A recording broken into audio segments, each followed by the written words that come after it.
hermoso es alabarte, Señor, al iniciar el día. Los ángeles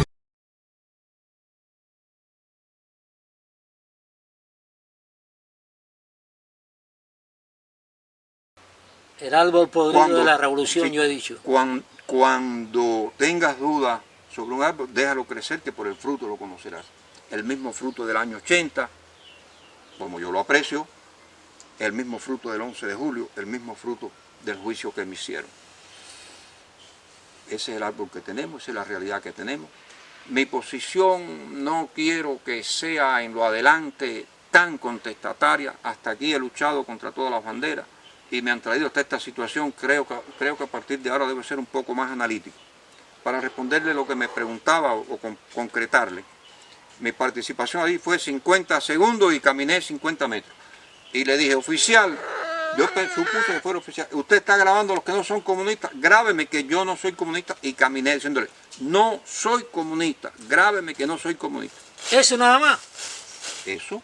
¿Eso nada más, entonces, Pedro? Sí, entonces ya, que me le acerqué bastante al muchacho, que por cierto sale en el video, no me toques, yo no iba a tocarlo en ningún momento, lo que me le acerqué para que, entonces cuando ya yo me voy retirando, empiezan a gritarme cosas, ¿no? Los revolucionarios empiezan a gritarme cosas.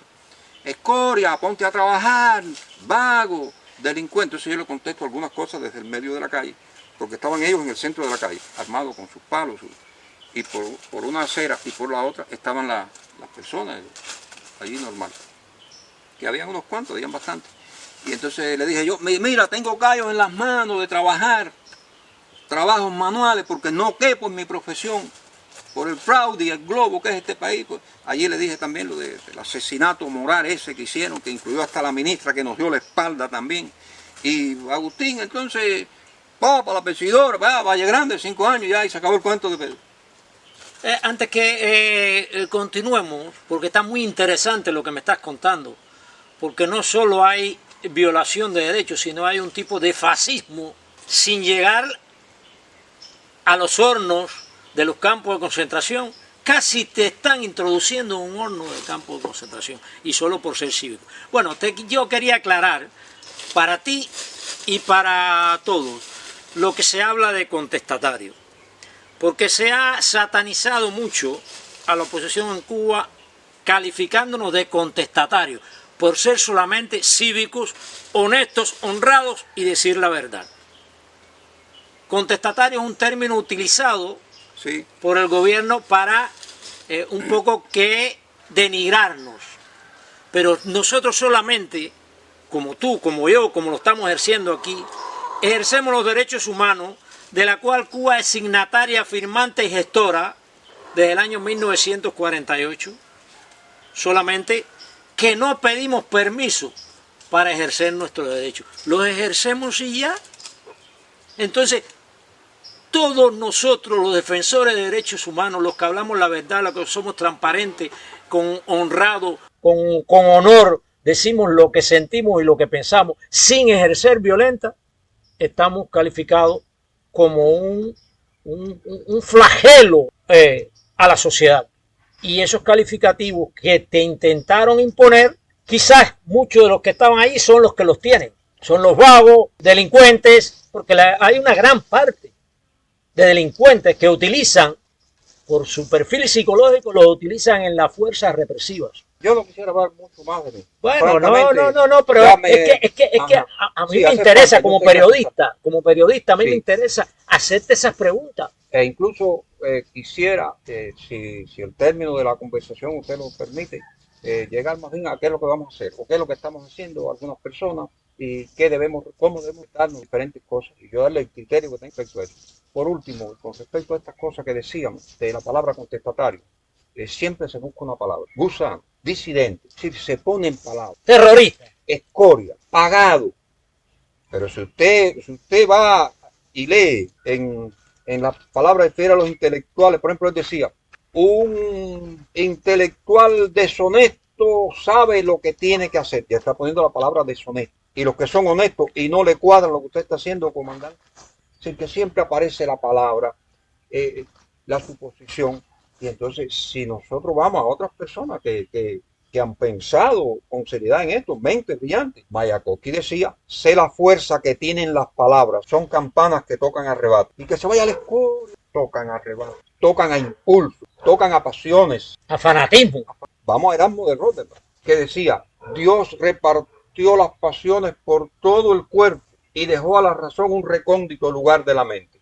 Profundas palabras, profundo pensamiento. Entonces yo me guío por esas cosas. Estamos hechos de palabras, de excitar a esas pasiones. De rencores, de odios. De rencores, de separación. Y entonces yo no soy quien para condenar, no quiero meterme en ese terreno. Quiero que usted me respete mi condición de educador.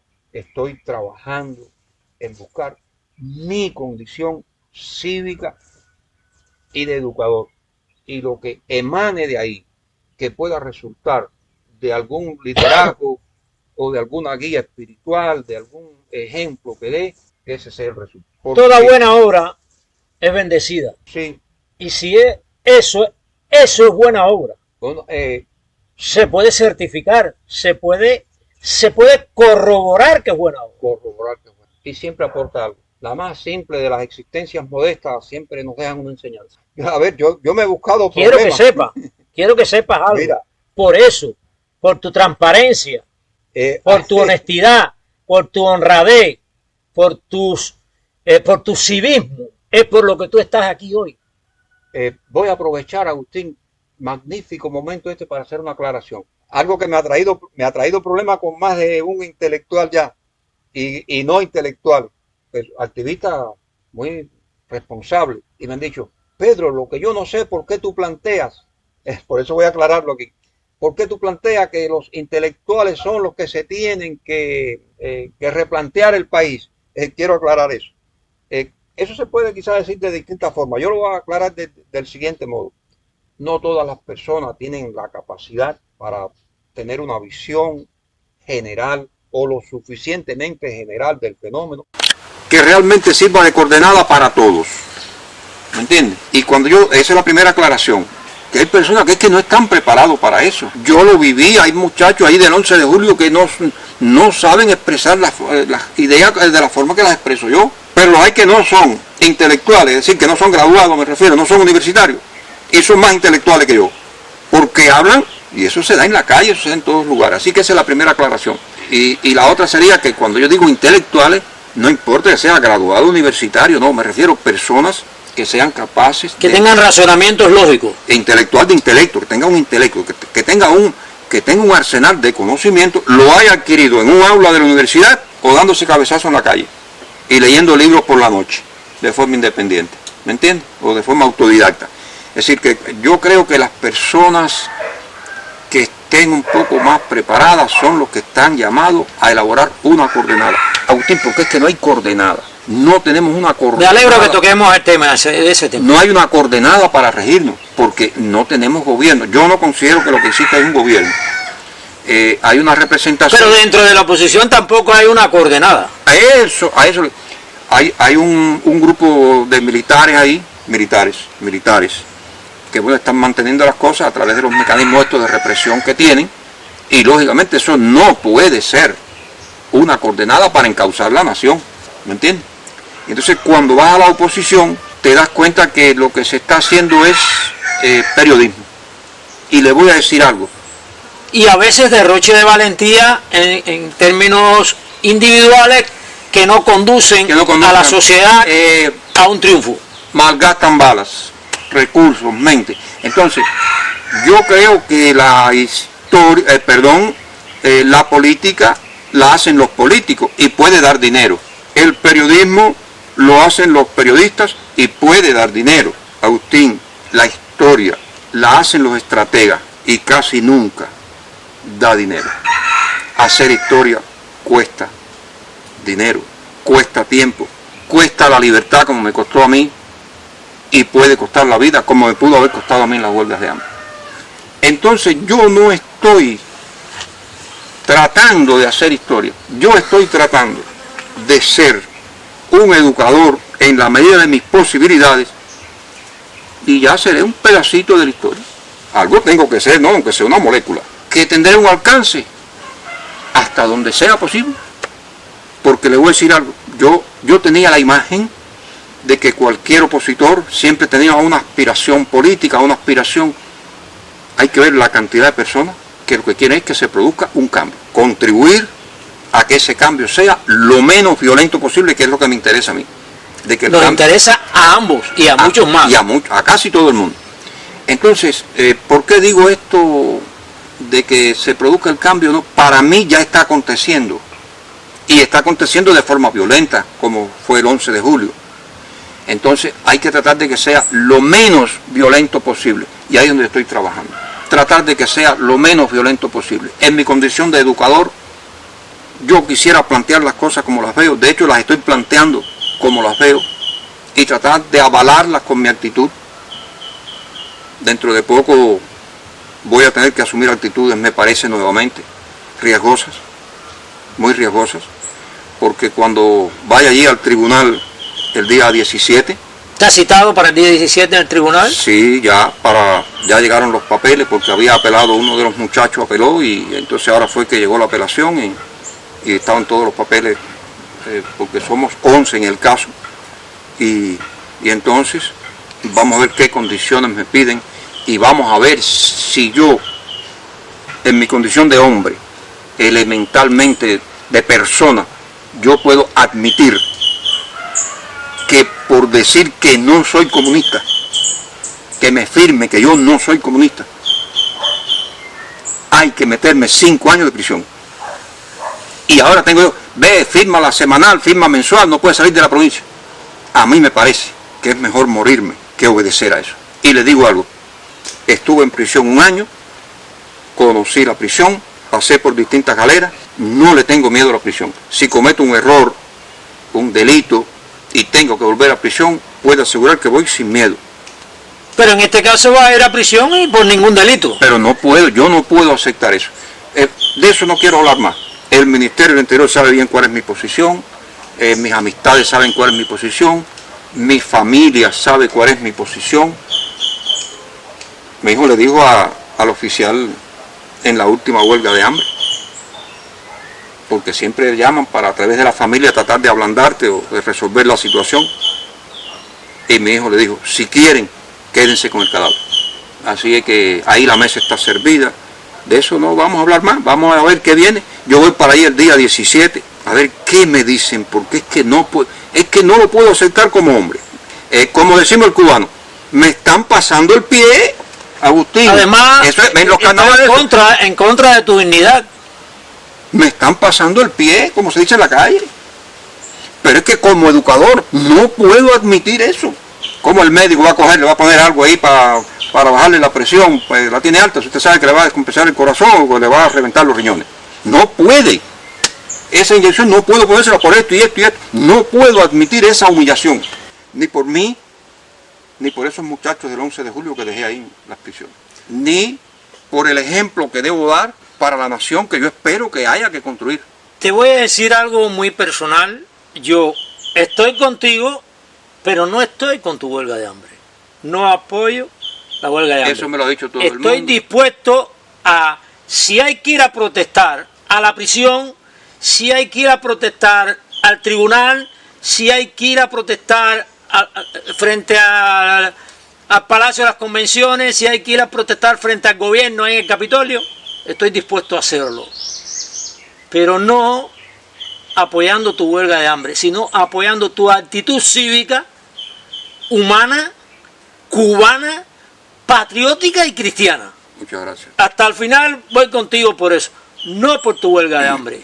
Bueno, yo respeto su criterio, le agradezco su actitud y es que si no cambian las cosas. Bueno, vamos a retomar un poquito, vamos a ir un poquito atrás, porque quiero retomar el tema de la educación, que es en lo que, según me has dicho, trabajaste 22 años. Y quisiera que me destacaras un poquito más los fraudes, la corrupción, el fanatismo educativo que existe, que ha existido. Quisiera que me destacaras algo. A mí no me gusta personalizar los sucesos porque en definitiva ninguno... No, ahora no personalizándolo. Sí, no, ahora mirándolo desde un contexto general. Pero es que lamentablemente tengo que personalizar. Claro, si era un miembro del sistema educacional cubano. Yo creo que la naturalización del fraude, donde hayan estudiantes va a haber intentos de fraude. Los muchachos se tratan de fijar siempre. Eso. Sí, pero es muy distinto a cuando sale del seno de la. Pero otra cosa es cuando el maestro se hace copartícipe. Y otra cosa es cuando hay dirigentes que se hacen copartícipe. Y yo creo, y entonces eso se ha hecho natural. Una cultura educativa. Agustín, en Playa, las pruebas finales de matemáticas tenían un precio, yo me quedaba frío con eso, los comentarios de los muchachos. Decían y se han descubierto eso. Sí, entonces a veces se cogen, otras veces no, porque ahí hay dinero.